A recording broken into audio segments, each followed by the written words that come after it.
सभी भाइयों को दोस्तों को नमस्कार, राधे राधे, जय श्री कृष्ण। दोस्तों, मैं करण कुंतल फिर आपके बीच में हूं और अभी तक हम आपके बीच में 10 भाग जाट इतिहास पुस्तक के प्रस्तुत कर चुके हैं। ये 11वां भाग, जिसमें कि हम महाभारत कालीन आर्य स्थिति के ऊपर चर्चा करेंगे दोस्तों। तो इसमें लेखक आगे कह रहे हैं कि महाभारत काल से हमारा तात्पर्य उस समय से है जिस समय युद्ध हुआ था, इसीलिए हम उसी काल के समय का वर्णन करेंगे। उस समय ईश्वर के संबंध में सबका एक ही ख्याल था, वह यह कि ईश्वर एक है। किंतु कपिल जैसे विद्वान सांख्य ज्ञान द्वारा एक बीच के मार्ग से ले जाकर आत्म शांति दिलाने का उद्योग कर रहे थे। यज्ञों का इस समय भी पूरा महत्व था, किंतु यज्ञों में हिंसा बढ़ती जा रही थी। आरंभ में यज्ञों का जो आदर्श था, अब वह नहीं रहा था।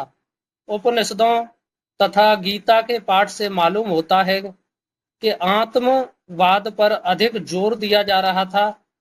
अब यज्ञ राष्ट्र की अपेक्षा व्यक्ति के लाभ के लिए अधिकांश में किए जाते थे। यम नियमों का खूब पालन किया जाता था। यद्यपि समस्त लोग वैदिक धर्मावलंबी थे, किंतु उसे सार्वभौम धर्म बनाने की उत्कृष्टता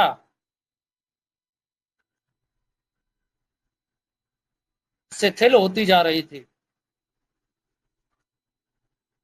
और उसके आगे दोस्तों लेखक कह रहे हैं, आश्रमों में आश्रम धर्मों का पालन होता था, किंतु उसमें भी शिथिलता आ रही थी। चौथेपन में संन्यास धारण करने की प्रथा बहुत ही कम शेष थी। हाँ, विवाह ब्रह्मचर्यावस्था को पार करने के बाद ही होते थे। स्वयंवर विवाहों के साथ साथ गंधर्व विवाहों की भी प्राबल्यता थी। बहुपत्नी प्रथा के साथ साथ बहुपति प्रथा भी प्रचलित थी। तिब्बत, भूटान आदि देशों में यह प्रथा अब भी प्रचलित है। विनायक राव चिंतामणि वैद्य लिखते हैं कि वन पर्व अध्याय 268 की घटना से सिद्ध होता है कि क्षत्रियों का पुरातन काल से यह धर्म रहा होगा कि विवाहित स्त्री तक उसके पति को जीतकर हरण की जा सकती थी। द्रौपदी के हरण करने वाले जयद्रथ से धौम्य ऋषि ने यही कहा था कि पहले इसके पति को जीत। इस काल में यह नियम बंध चुका था कि प्रत्येक वर्ण को अपने ही वर्ण की स्त्री से विवाह करना चाहिए। खास अवस्थाओं में नीचे के वर्ण की स्त्री से विवाह किया जा सकता था। अंतरराष्ट्रीय विवाह बराबर होते थे। नियोग की प्रथा तो भारतीय आर्यों में वैदिक काल से ही चली आती थी। बाइबिल के पढ़ने से तो पता चलता है कि भारत के बाहर जो लोगों में भी यह प्रथा प्रचलित थी। पति की आज्ञा से अथवा पति के मरने पर स्त्री अपने देवर आदि के साथ केवल संतान लेने के लिए समाज की जानकारी में नियोग कर सकती थी। पति के भाई तथा उसी नाते के कुटुंबी पुरुष से संतति प्राप्त करने का नियम होने से हीन वर्ण होने का अंदेशा न था। समाज का बल मनुष्य संख्या पर अवलंबित था। इस कारण प्राचीन समाजों में नियोग आवश्यकनीय माना जाता था। पीछे काफी मनुष्य संख्या होने और एक पतिव्रत के प्रचार के लिए नियोग प्रथा बंद कर दी गई। भारतीय युद्ध के समय पर्दे की प्रथा न थी। सुभद्रा, द्रौपदी, सत्यभामा के चरित्रों से यह बात सिद्ध होती है।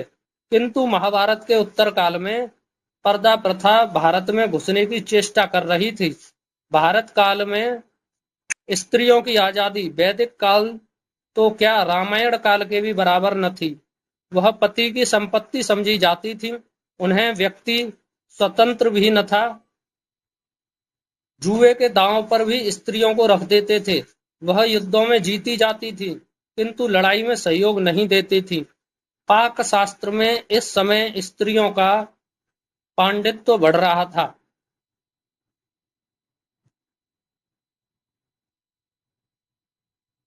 इसमें नीचे एक रेफरेंस दिया है। एक स्त्री के अनेक पति करने की प्रथा उन चंद्रवंशीय आर्यों में थी जो हिमालय से नए नए आए थे। द्रौपदी के उदाहरण से यह बात माननी पड़ती है। इस विषय इस विशेष रूप से ध्यान देने योग्य बात यह है कि अनेक पति विभिन्न कुटुंबियों के नहीं, एक ही कुटुंब के सगे भाई होते थे।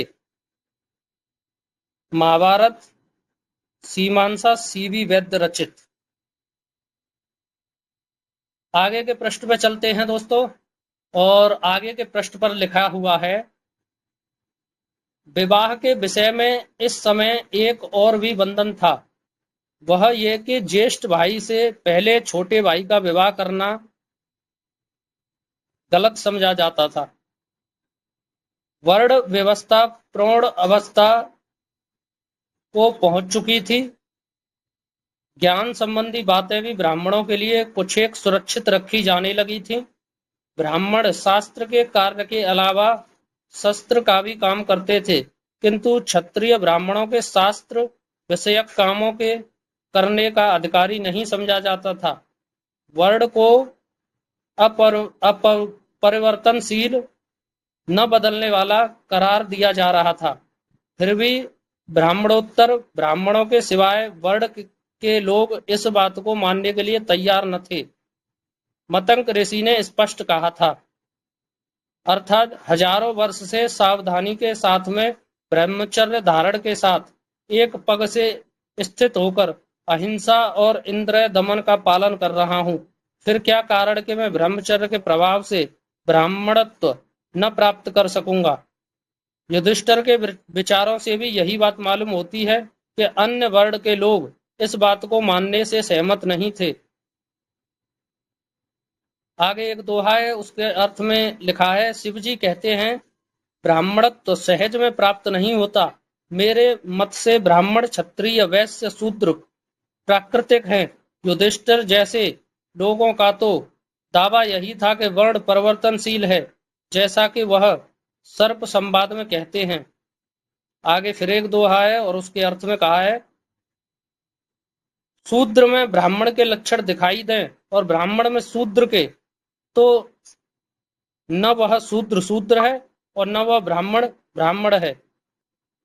किंतु ब्राह्मणों का पूरा वर्ग प्रयत्न कर रहा था कि अन्य वर्गों में से अब ब्राह्मण बनना बंद हो जाएं। यानी कि ये स्पष्ट है दोस्तों, महाभारत काल के बाद ही ब्राह्मणों ने वर्ण व्यवस्था को जन्म जातीय बनाने की झूठी कहानी चलाई है, जबकि वैदिक काल में वर्ण चेंज किए जा सकते थे।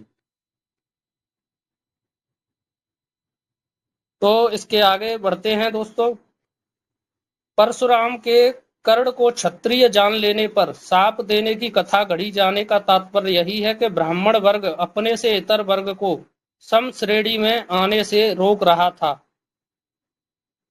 यानी कि लेखक कह रहे हैं कि जो परशुराम जी ने कर्ण को श्राप दिया था, वो भी एक झूठी कहानी है।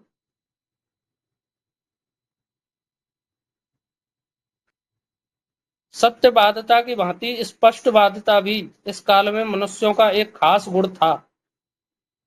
वे मनोगत भावों को प्रकट करने में कुछ भी आगा पीछा न करते थे। मन में कुछ और, मुंह में कुछ और की आदत उनमें न थी। क्रोध के समय में दांत पीसना, होठ चबाना, हथेली मलना, आनंद के समय सिहनाद करना, किलकार मारना, हंसना, उछलना कूदना, वस्त्र उड़ाना उनकी आदतों में शामिल था। अपने से बड़ों का आदर करना, प्रातः काल उठकर एक दूसरे को अभिवादन करना, माता पिता के चरण छूना, बड़ों की आज्ञा का कष्ट सहकर पालन करना भारत कालीन आर्यों का मुख्य गुण था। रामायण काल से महाभारत काल तक पहनावे में कोई अंतर हुआ था तो यह कि पगड़ी का प्रचलन और हो गया था।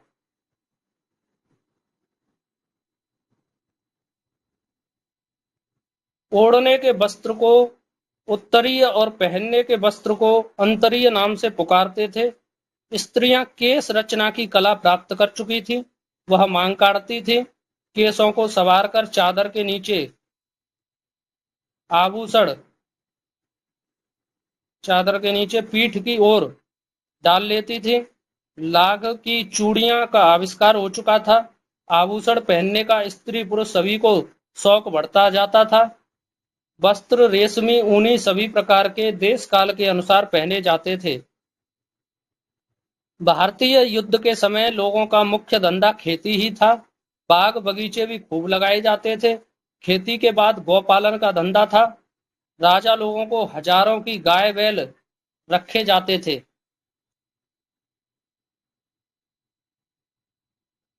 रंगाई का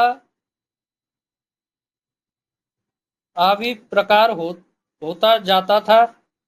खानों में से सोना भी निकाला जाता था। सोने के अनेक नामों से लोग परिचित थे। इमारतें तथा सड़कें बनाने में लोग बहुत दक्ष हो गए थे। मैं के बनाए माया गृह व लाक्षा भवन इसके उदाहरण हैं।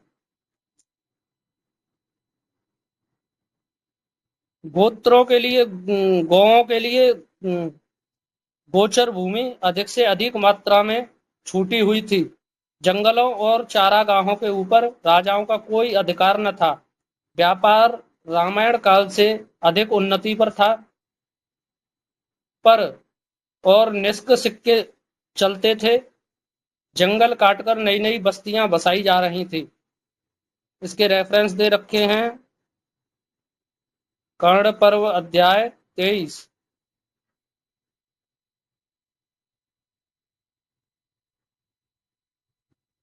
तो दोस्तों इस वीडियो में इतना ही। अगली वीडियो में फिर आपसे चर्चा करेंगे।